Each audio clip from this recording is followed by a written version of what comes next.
Hello दोस्तों, सभी को नमस्ते। स्वागत है कहानियों की दुनिया में आप सभी का। आज की कहानी है हमें क्या पता था, यह वही तेंदुआ था। कहानी क्या है, क्या सच है और क्या कथा। कथा का मतलब झूठ नहीं होता, बल्कि कथा या कहानी सच और झूठ से ज़्यादा निराली चीज़ होती है। वह एक ऐसा वाक़या रच देती है कि जिधर देखो वही सच लगता है। कहानी में झूठ आ जाए तो वह झूठ नहीं रहता, कहानी हो जाता है। तो ये जो किस्से आप अभी पढ़ने जा रहे हैं उतने ही सच हैं जितनी एक कहानी, और वे उतने ही कहानी हैं जितना कोई सच हो सकता है।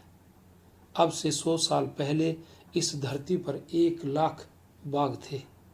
आज बाघ खुद कहानी होने जा रहे हैं।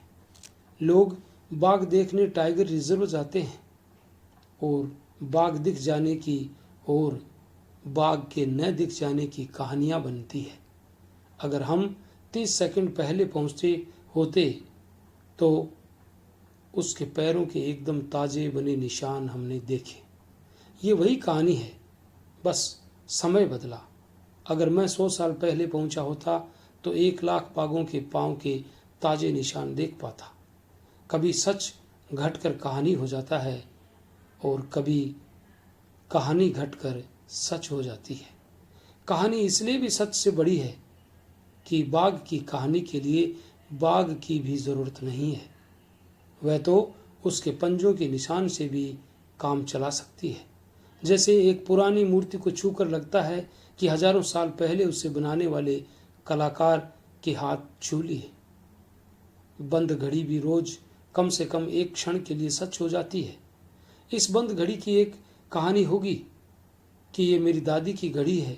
कस्बे में उन दिनों ये अकेली घड़ी थी। कितनी घड़ियां सही चल रही होंगी, मगर वे तो एक ही बात कह रही है। ये कहानी की घड़ी उन सब में सबसे ज्यादा दिलचस्प है। हाथी ने अपने पैरों के बीच एक इंसान को बचाया, जबकि बाघ उस इंसान पर हमला करने की फिराक में था। अब इस घटना के समय लेखक वहां था या नहीं? लेखक वहां अक्सर नहीं होता है जहां कोई कहानी घट रही होती है। कई बार तो लेखक वहां होता है, मगर फिर भी कहानी लिखकर ही वहां ठीक से पहुंच पाता है। तो कहानी हमें क्या पता था। रामनगर से ऊपर के पहाड़ में हमारा गांव था, मानगढ़। वहां एक बाघ ने आतंक मचाया हुआ था। बाघ 2 दर्जन से अधिक मवेशियों और 3 आदमियों को मार चुका था। 2 महिलाएं उसके हमले से गंभीर रूप से घायल हो गई थी। लोगों के दैनिक काम उसके आतंक से प्रभावित हो रहे थे। मामला दिन ब दिन गंभीर होता जा रहा था। इस डर से निजात पाने की गुहार लेकर मैं नरेंद्र साठे के पास गया। साठे साहब बाघों और तेंदुओं के बड़े भारी विशेषज्ञ माने जाते थे। मामले की पूरी तहकीकात करने के बाद उन्होंने नैनीताल के कमिश्नर को एक पत्र लिखा। उसमें बाघ के आतंक की जानकारी देते हुए उसे मारने की अनुमति मांगी गई थी। डाक एक आदमी के हाथ रवाना कर दी गई। मामले की गंभीरता को देखते हुए कोई 5 दिन में ही उन्हें इसकी अनुमति मिल गई। उसी शाम उन्होंने मुझे मिलने को कहा और आगे की तैयारियों में लग गए। अगली सुबह हम चल दिए। पूरे 8 घंटे के सफर के बाद हम मनगढ़ पहुंचे।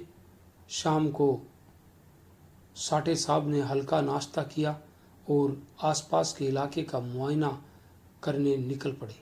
उन्होंने लोगों से उस बाग से जुड़ी सभी जानकारी इकट्ठा की, फिर बाग के संबंधित रास्ते को चिन्हित कर मचान बांधने को कह दिया। अगले दिन शाम ढलते ही हम मचान पर आ गए। अंधेरा गिरते ही दूर क्षितिज पर पूनम का चांद चमकने लगा। मचान के सामने के मैदान में एक भैंस का पाड़ा बांध दिया गया। मेरी मचान की बाईं और अर्धवृत्ताकार में दूसरी मचान पर साठे साहब बैठे थे। मचान के सामने वाले हिस्से को पत्तियों से आड़ दे दी गई थी। अब चांद हमारे सिर पर चढ़ आया था। रोशनी इतनी तेज थी कि दूर तक का नजारा आंखों की जद में था। तभी दूर से एक मोर की आवाज आई, पीहो पीहो। तुरंत ही एक जंगली मुर्गे ने कुकड़ू कू की आवाज से जैसे उस मोर को जवाब दिया। बहुत देर से शांत खड़ा भैंस का पाड़ा बेचैन हो उठा था। उसने खतरे को सूंघ लिया था। अगले ही पल सामने से दबे पांव आता बाघ दिखा। हम सब चौकन्ने हो गए। वो पाड़े की ओर आ रहा था। कुछ दूरी से उसने एक छलांग लगाई और पाड़े की गर्दन को जबड़ों में दबोच लिया। गो गो की घुट्टी आवाज के साथ वो अपने पैर चलाने लगा। कुछ ही देर में वो शांत हो गया। हम दम साधे बैठे थे। बाघ एकदम हमारे निशाने पर था, पर साठे साहब ने हिदायत दी कि जब तक ये पुख्ता न हो जाए कि सामने वही बाघ है, गोली नहीं चलानी है। पूरी तस्दीक के बाद 2 उंगलियों के इशारे पर गोली चलाना तय हुआ था। बाघ पाड़े के पास बैठकर उसके पिछले हिस्से को चाटने लगा। बाघ अक्सर अपने शिकार को घसीटकर सुरक्षित स्थान पर ले जाते हैं और इत्मीनान से खाते हैं। उसका व्यवहार हमें कुछ अटपटा लगा। या तो वह बहुत भूखा था या फिर पागल। साठे साहब बाघ के बारे में गांव वालों से मिली जानकारियों से इस बाघ का मिलान करने में लगे थे। समय कम था, मगर बाघ वहां से हटता तो हमारी बंदूकों की पहुंच से दूर हो जाता। इसलिए जो भी निर्णय लेना था, जल्दी लेना था। अचानक एक और बाघ प्रकट हो गया, गुर्राता हुआ। वह उस पहले बाघ के चारों ओर चक्कर लगाने लगा। पाड़े के पास बैठे पहले बाघ ने अपना पैंतरा बदला और गुर्राता हुआ उठ खड़ा हुआ। दूसरे बाघ का आना अप्रत्याशित था। एक बाघ के इलाके में ये दूसरा बाघ कौन था? दोनों बाघ हमारी बंदूकों की हद में थे, पर इनमें से वह बाघ कौन था जिसे हम ढूंढ रहे थे? बाद में आया बाघ पहले से युवा था। पहले बाघ के चारों ओर चक्कर लगाते हुए अचानक उसने उसके पिछले भाग पर हमला कर दिया। वार से संभलते हुए दूसरे बाघ ने जोरदार दहाड़ लगाकर जैसे मुकाबले का ऐलान कर दिया। फिर तो पूरा जंगल उनके द्वंद्व से थर्रा गया। अपने पिछले पैरों पर खड़े होकर वे गुत्थम गुत्था हो पंजों और दांतों से एक दूसरे पर वार कर रहे थे। लगभग 10 मिनट बाद वे छिटके तो दोनों बेदम हो चुके थे, बुरी तरह हाँफ रहे थे। उस शांत जंगल में उनके हाँफने की आवाज धोंकनी सी आ रही थी। आज के पहले मैंने इतना डरा हुआ जंगल कभी नहीं देखा था। यह चांद की रात थी। मैंने साठे साहब की ओर देखा। उन्होंने बस देखते रहने का इशारा किया। घंटे बाद बहुत देर से एक शियार के हुआने की आवाज गूंजी। तभी मचान के पीछे के पेड़ से जंगली उल्लू ने तेज आवाज में काव कुक काव कुक की तान छेड़ दी। बाद में आया बाघ अलसाया हुआ सा उठा, अपने पैरों पर शरीर को पीछे खींचते हुए लंबी जम्हाई ली, फिर पास के पेड़ पर अपने नाखूनों को रगड़ा और अगले ही पल दौड़कर पहले वाले बाघ पर झपट पड़ा। बेदम पड़ा। पहला बाघ झपटे से उठा और लड़खड़ा कर गिर पड़ा। वह बेदम हो चुका था, पर दूसरा बाघ अभी भी उसे झिंझोरे जा रहा था। कुछ देर बाद जब यह पक्का हो गया कि अब उसमें जान बाकी नहीं बची, तो वह उसे छोड़कर पाड़े की लाश की ओर बढ़ गया। कुछ देर तक इत्मीनान से खाने के बाद वह उठा और पूरे शाही अंदाज से जंगल की ओर चला गया। बाघ के जाने के बाद हम मचान से नीचे उतर आए। साठे साहब ने मृत बाघ का मुआयना किया और बाघ को साथ ले चलने को कहा। तुरंत ही साथ लाए मजबूत बांस में बाघ के चारों पैर बांधकर ग्रामीण चल दिए। हम सब बुरी तरह थके हुए थे। 4 घंटे की नींद के बाद जब मैं बाहर आया तो देखा बाहर बरामदे में साठे साहब गांव वालों से घिरे बैठे थे। वे कह रहे थे, मैंने बाघ का मुआयना कर लिया है, यही वो बाघ है। इसके दाईं तरफ के नीचे का केनाइन दांत जड़ से उखड़ गया था, इससे वहाँ घाव और मवाद हो गया था। वो पास के दांतों तक भी पहुँच गया था। बाघ के लिए ये बहुत पीड़ादायक रहा होगा। इसका प्रभाव इसके शिकार पर भी पड़ रहा होगा, इसलिए आसान शिकार के लिए इसने गांव का रुख किया होगा। और वह दूसरा बाघ? मैंने पूछा। जवानी की दहलीज पर कदम रखा वह बाघ शायद अपना इलाका बनाने के लिए भटक रहा था। इस बाघ से भिड़ना उसका उद्देश्य नहीं था, वह तो भोजन की तरफ आकर्षित हुआ था, जिससे उनके बीच युद्ध हो गया। तो अब मान लिया जाए कि बाघ का अंत हो गया है? गांव के मुखिया ने पूछा। क्या अब भी इसमें कोई संदेह है? पर हाँ, जीवन में पहली बार मेरा शिकार किसी दूसरे द्वारा शिकार हो गया, कह साटे साहब जोर से हंस दिए। ये वही तेंदुआ था। सूरज क्षितिज पर था और रामगढ़ फॉरेस्ट के बाथम साहब और मदन सिंह मचान से उतरकर गांव की ओर चल दिए। रात भर मचान पर एक करवट बैठे रहने से उनका पूरा शरीर अकड़ गया था। वे एक नरभक्षी तेंदुए की टो में थे। पिछले 3 महीने से पूरे इलाके में उसका जबरदस्त आतंक था। मचान के सामने 2 बकरे बांधने के बावजूद तेंदुआ क्या तेंदुए की परछाई तक नहीं दिखी थी। मचान से आधा किलोमीटर चलने के बाद वे रामगंगा नदी के किनारे पहुंचे। नदी के कछार में कुछ दूर चलकर उन्हें बाईं ओर जाना था। धीमी बहती हवा ने उनके शरीर को तरोताजा कर दिया था। सामने बहती नदी थी। शरीर की अकड़न दूर करने के लिए इससे बेहतर और क्या होता। एक बड़े से पत्थर पर अपने कपड़े रख वे नदी में उतर गए। पानी काफी ठंडा था, पर उनकी थकान जाती रही। मन भर नहाने के बाद वे कपड़े पहनने लगे। तभी नदी के उस तरफ उन्हें एक मगरमच्छ पानी में से निकलकर बालू पर आता दिखा। सूरज की किरणें बालू पर सीधी पड़ रही थी। अपने शरीर को गर्म करने के लिए वो बालू पर लेटा था। रामगंगा नदी मगरमच्छ और घड़ियालों से भरी पड़ी है। वे चलने को हुए ही थे कि बौथम साहब ने मदन सिंह को पीछे खींच लिया और नदी के उस पार इशारा किया। वहां बालू पर लेटे मगरमच्छ के अलावा दूर दूर तक बालू ही बालू थी। बीच बीच में कहीं झाड़ झंकार थे। मदन सिंह ने बाथम साहब से इशारे में पूछा, क्या है? उन्होंने चुप रहकर बस देखते रहने का इशारा किया।